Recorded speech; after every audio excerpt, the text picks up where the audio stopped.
Hey guys, what's going on? And hope you had a great Tuesday. Pretty good day so far for me, as I dump all that crap on the ground. That's because I need more space in my garage. Anyway, good news. Yesterday, after the video, I was able to find the wheels that I wanted. I told you I had two picked out.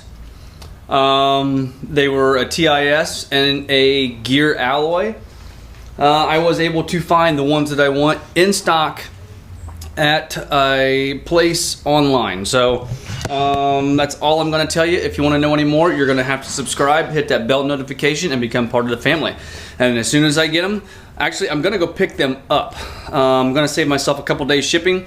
When they come into my local FedEx hub, I'm actually going to go pick them up. So when I go pick them up, I'll hopefully remember to take my camera. If not, I'll have my phone and I'll take you guys with me. So that's one good thing. I was able to find the wheels that I wanted. Tires weren't an issue. There's plenty of those. It's just the wheels that I wanted.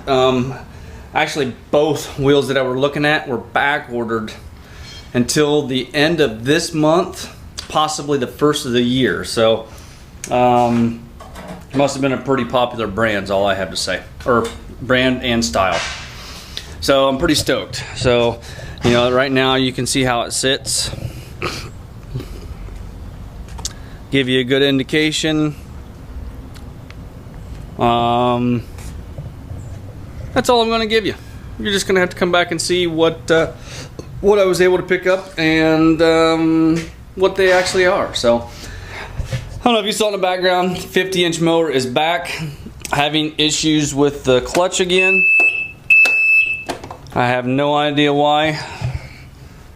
Just gonna have to try and figure it out again. I don't know what's wrong with it. It has over 1,000 hours on it, so maybe it's time to go. My dad has this philosophy. He goes, when I spend that kind of money on something, it should last forever.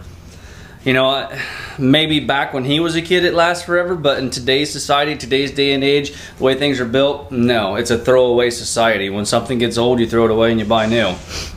I hate that, but you know, that's just kind of the way it is sometimes. Harmonic balancer. I can tell a big difference today on just the way and the look of and the feel driving back and forth to work today. A little bit of driving that I did do, I can tell a big back and forth, and then yeah, you know what I mean. Anyway, I can tell a big difference on that harmonic balancer, the fluid balancer versus my factory harmonic balancer. You know, this is the one that I took off. Obviously it is way out of balance. Actually, yesterday when I started it up, I could tell a difference with just listening to the idle of the engine and looking at the engine and as it idled to just the movements that it was making. I could tell that it was already, you know, a big improvement. After I did do something I forgot to mention yesterday, after I did do my mileage, 17 miles a gallon is good. I'm not going to complain at all. I did bump my comp box down to 1/2 and see what that does. That's the best setting for me on the 200 horse injectors. So I want to see how it does as far as the 125s. I think my neighbor over there is pissed off. I don't know if you guys can hear that in the background. He's probably just going through scrap metal, I'm going to assume, but things keep getting thrown over there, but I'm not sure what they are. Anyway, one other thing as far as the fluid balancer, I did have to use a short extension on the breaker, on the torque wrench, and then breaker bar went into the barring tool, and that allowed me to be like that and get everything torqued. Now I know you're not supposed to put an extension on a torque wrench, but I set it at 100 foot-pounds instead of 95 foot-pounds to hopefully give me, I guess, a cushion, you should say, as far as putting a extension on my torque wrench. So yeah, I forgot to show that yesterday, and I do apologize. The factory bolts are a 15 6-point The new bolts that come with the fluid balancer are a 14 12 point. So those links are in the description for last night's video, and I'll also put them in tonight's video too, for the fluid balancer and the bolt kit as well. Both of those will be in the description for tonight's video. I guess I'm gonna have to tear into this and see what's going on. First place I'll start, like I did last time, is turn the key on, pull the button to turn the switch on, and check for power here, and then continue on down to the clutch. I don't know. I mean, I noticed when I took it apart that the plug, the end was burnt just a little bit. I didn't know exactly why. I thought maybe it was just because of poor connection. End burnt as in the wires going into the back of the plug right here. So I'm gonna have to check the connection down below. Maybe there is a short within the clutch itself. Those clutches are $237, so whatever I can possibly do to try and alleviate the problem without having to replace the clutch, yeah, I'm sure gonna do. Just saves money, time, effort, everything. So gonna work on that tonight. You guys saw me do it last time in a roundabout way. I kind of showed you, you know, how I built the pigtail, or the wired harness and all that other stuff.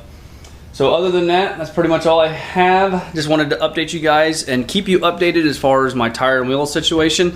They are ordered. One other thing that I failed to mention, I know I said I was gonna have a teardown this week as far as doing my valve springs.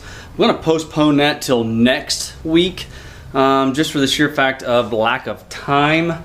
As far as yesterday being a holiday and other things I had to get done around here. And also with today and then tomorrow, and Thursday being a football night and Friday being a football night, so, and then having to use my truck on the weekend. So that teardown is going to be postponed, like I said, until probably next week. There was no issue getting the little red truck, that's fine. It was just basically an issue as far as time restraint. So if any of you guys were looking forward to those videos, they will be coming next week. It's not like it's a hard job to do, it's just time consuming with everything that you have to tear apart to get the spring compressor in there to put the new springs in. Also, one thing that I'm lacking is new crush washers, O-rings for delivery tubes, and O-rings for injectors. I know I just put those in, but since they've already been crushed and sealed, I'm gonna go ahead and put new ones in and go from there. And I'm also everything has already been used as far as I'm concerned, as far as the crush washers, the copper crush washers on the bottoms of the injectors, the O-rings and on the injectors, and then also the O-rings on the crossover tubes or the delivery tubes. So I'm just gonna go ahead and do all new, and when I put that stuff back together, that way it's peace of mind. They may be fine, but there's always that possibility that something could happen. You know, there'd be a small tear in one of those O-rings that you don't see and you have issues. So I just don't want to have to deal with it. So I'm just gonna order a whole new kit. You can order kits and get both sets of O-rings and crush washers for well under $20. I think $15.99 I think is what I saw them for. So that's just one thing that I forgot to mention. With that being said, if you guys don't mind, hit that like button, give me a thumbs up. Subscribe if you have not already done so. Remember, tires and wheels be coming soon. Talk to you guys later on. Bye-bye.